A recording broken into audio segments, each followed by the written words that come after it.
जय हिंद दोस्तों। फौजी पगला गया, प्यार में पगला गया, एमसीओ जम्मू में पोस्टेड और कहीं इश्क लगा लिया। 4 लड़कियों ने चारों तरफ से घेरा, गोली चलाई, फिर आखिर क्या हुआ। और मैं बात करूंगा एक सूबेदार पिता का दर्द। 32 साल में सेना में रहा, मैंने अपने बेटे को सेना में भेजा और प्रोटेस्ट के अंदर पुलिस वालों ने गोली से उसको उड़ा दिया। आखिर इसका कसूर क्या था?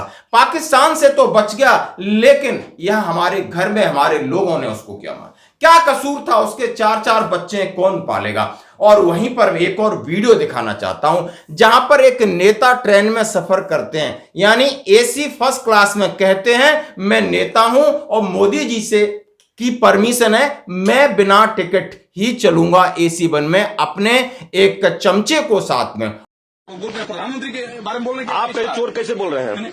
आप चोर कैसे बोले? बिना टिकट यात्रा कैसे कर रहे हैं? इसमें चोर कैसे बोल रहे हैं? प्रधानमंत्री के बारे में क्षमता है आपको? कौन बोला प्रधानमंत्री को? के बारे में बोले हैं? कौन बोला? ठीक है, आप वीडियो वहाँ वहाँ जाके भेज दीजिए। प्रधानमंत्री आप भेज दीजिए वहाँ पर। नहीं सीट बेचेंगे, इन्होंने बोला आप कि जब प्रधानमंत्री बेच रहा है तो आप बिना टिकट यात्रा कैसे कर रहे हैं? हमने ये बताइए। आपसे पूछा है कौन स्टाफ है यहाँ? टीटी मैं हुआ जो बिना टिकट यात्रा कौन स्टाफ से बोले? और टीटी से किस तरह बदतमीजी कर रहे हैं वो आप देख सकते हो। तो ये और इसके साथ मैं आपके लिए शुरुआत करता हूं। सबसे पहले मैं जम्मू सैनिक कॉलोनी, हाँ जी दोस्तों, जम्मू एमसीओ में एक फौजी तैनात है, उसका नाम है शेर सिंह और वैसा ही उसका काम है। वहां पर फिजियोथेरेपी करने वाली एक लड़की से उसका प्यार हो जाता है और प्यार में इस तरह पागल हो जाता है कि वो शादी करना चाहता है। और फिर क्या होता है कि उसके साथ 3 और लड़कियां थीं, उस लड़की से कहीं झगड़ा हो जाता है। यानी वो 3 और लड़की थी, एक केरल की थी, मुंबई की थी और एक जलंधर की थी और एक और कहीं की जो फिजियोथेरेपिस्ट थी।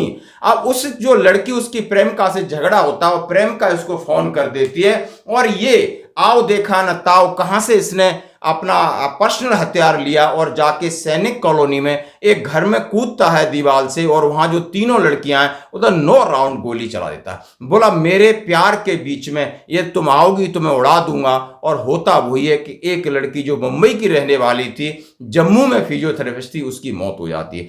पुलिस उसको अरेस्ट कर लेती उस शेर सिंह फौजी को और अभी रिमांड पे चल रहा है। ये परसों का हादसा है। इस तरीके का प्यार में पागलपन जो आपने देखा दोस्तों, अब इसका क्या अंजाम होगा वो आप देख सकते हो कि अंधा प्यार इंसान को कहां पहुंचा दिया। शादी तो दूर की बात है, अब उसको सिविल लपेड़ेगी, फिर फौज लपेड़ेगी और परिवार परेशान होगा। फिर होगा क्या ये पता नहीं। अब मैं बात करूंगा, हाँ जी दोस्तों, पिता फौजी, बेटा भी फौजी, जिसने खून में देशभक्ति बसी हो। और कह रहे हैं राहुल गांधी जी की भारतीय जनता पार्टी की सरकार ने लद्दाख में एक जेसीओ जिसका बाप 30-32 साल नौकरी किया, 65 की लड़ाई लड़ी, 71 की लड़ाई लड़ी और उसका बेटा भी सेना में था। रिटायर्ड होने के बाद पुलिस ने उड़ा दिया क्योंकि वहां प्रोटेस्ट चल रहा था। पुलिस का एसएसपी का बच्चा मरता वो क्या सोचता? डीसी का बच्चा मरता वो क्या सोचता? गरीब को मारने में उनको आसान लगता है ना। खुद का बच्चा होते क्या वो इस तरीके से सहेगा? नहीं सह सकता है, हमें पता है। तो मैंने भी 32 साल सर्विस किया हूँ और हर मुश्किल जगह पर किया हूँ। गलीसर मैंने 4 बार किया है, जहाँ पर टफ इंदिरा कोल के पास, जिस पर 5 मुल्क का बॉर्डर पड़ता है, India, China, Pakistan, Russia, Afghanistan, उन जगहों पर मैंने ड्यूटी किया हूँ और वहाँ मैंने 35 तक जाता है। और पीने के लिए पानी नहीं होते थे, बर्फ तोड़ के पिघल के हम खाना बना के अपना सेहत को ठीक रखता था। ऐसे ऐसे मुश्किल जगह पर मैंने किया हूँ। इनको क्या पता, साला घर से निकलता है, बाजार घूमता है, वापस जाता है, क्या है इनके पर। सोनम वांगचुक के बारे में आपने सुना होगा, एक शिक्षाविद है, सामाजिक कार्यकर्ता भी वहां पर, जिस तरीके से उन्होंने एक अनशन और भूख हड़ताल की थी, उसी का एक प्रोटेस्ट था लद्दाख में अपने अधिकारों को लेकर के। तो दोस्तों ये इनकी आप आवाज सुन सकते हो किस तरह गला भरा है कि उनके अब मेरे नाती 4 हैं, आखिर कौन उनको संभालेगा। कारगिल मेरे बच्चे ने युद्ध लड़ा, पाकिस्तान की गोली से बच गया, लेकिन पुलिस वालों ने उसको उड़ा दिया। यहां कभी आपने देखा होगा कि पुलिस वाले का बच्चा इस तरह हुआ हो या नेता का बच्चा इस तरह मरता हो, लेकिन फौजियों के बच्चे क्या ऐसे ही मरेंगे? ये दर्द सुनिए। राहुल गांधी जी बहुत सारी चीजें इसमें लिख रहे हैं कि मोदी जी आपने लद्दाख के लोगों के साथ धोखा किया है और आपने फौजियों का भी दर्द नहीं सुना है। आप देख सकते हो कितनी बड़ी बात उन्होंने कही है।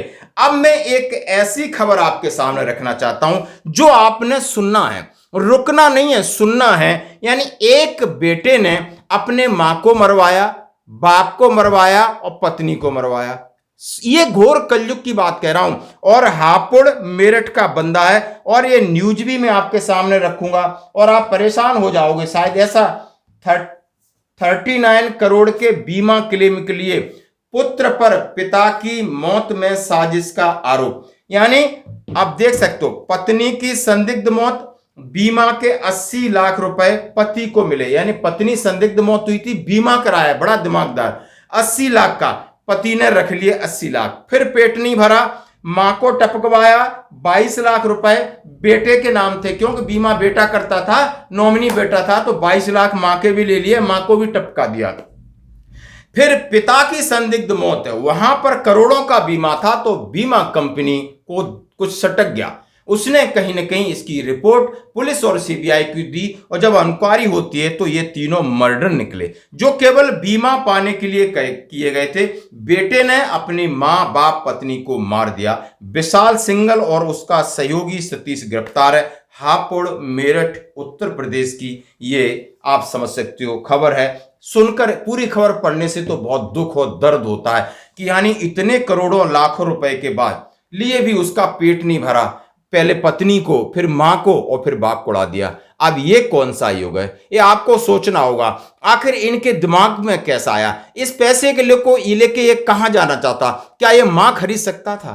क्या ये पिता खरीद सकता था? अरे बीवी मिल जाती है इसको, बीवी पैसे से मिल सकती है, कोई ना कोई अपने ऐसा आराम के लिए चीज हो सकती है, लेकिन मां जो भगवान होती है वो क्या मिल सकती है? माता पिता जो भगवान होते हैं वो मिल सकते हैं, लेकिन इस तरीके को, और वो भी पैसा करोड़ों रुपए, लाख, 80 लाख, 22 लाख, फिर करोड़ों में आकर पकड़ा गया है। तो आप सोच सकते हो कि समाज कहां जा रहा है। अब इसका जिम्मेदार कौन हो सकता है? क्या सरकारें हो सकती? नहीं, हमारी संस्कृति कहीं ना कहीं विलुप्त होती जा रही है और इसी का ये पर्याय। धन्यवाद। कौन स्टाफ है? जो अटेंडेंट इसका मतलब होता है, अटेंडेंट इसका मतलब होता है। बाबू आपका स्टाफ और हमने बोला तो बोला कि हैं बड़ा बाबू आ रहे हैं, हमने बोला कि आप क्या बोलेंगे? 23 साल से मैं राजनीतिक में हूँ, राजनीतिक कर रहा हूँ। मैं बिना टिकट जाऊंगा इसमें, जिसको बुलाना है उसको बुला लीजिए। आपने बोला है ना, आप कैसे बिना टिकट यात्रा कर रहे हैं इसी फर्स्ट क्लास में?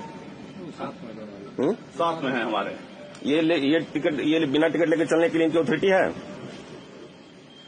इनकी बिना टिकट लेकर के चलने की ट्रेन में फर्स्ट क्लास में अथॉरिटी है? एक आदमी इनके अटेंडेंट के रूप में चल सकता है। कौन चल सकता है? कहाँ नियम है? उसमें उसको लिखा, कौन सा नियम है? अरे नियम तो हम नहीं पढ़े हैं, लेकिन उसमें लिखा हुआ इतना। कौन सा लिखा हुआ है? सुनिए, उनसे क्या बात कर रहे हैं भाई? हमसे बात कीजिए ना। आप फिर से बात करो। हमसे क्या बात आपकी क्या अथॉरिटी है? दिखाइए ना आप, मतलब कौन सा नियम है? आप कौन सा है, मतलब क्या है? आप एनआरसी का आई कार्ड दिखाइए।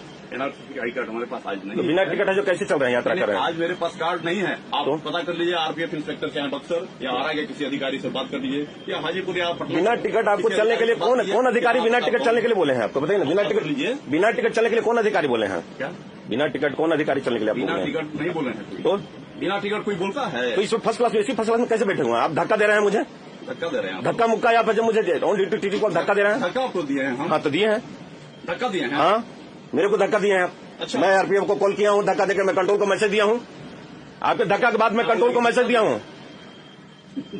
मैं आपको कॉल किया हूँ मुझे। सुनिए, ठीक है, आपने कहा कि धक्का दिए हैं, आप जिसको भेजना है मैसेज आप कर देंगे। आप मेरे पर ब्लेम लगा रहे हैं, इतना फॉल्स आप ब्लेम लगा रहे हैं। आप जिसको भेजना है मैसेज भेज दीजिए और मैं इस गाड़ी से इस पोस्ट से नहीं निकलूंगा। नहीं निकलेगा, आप भेज दीजिए।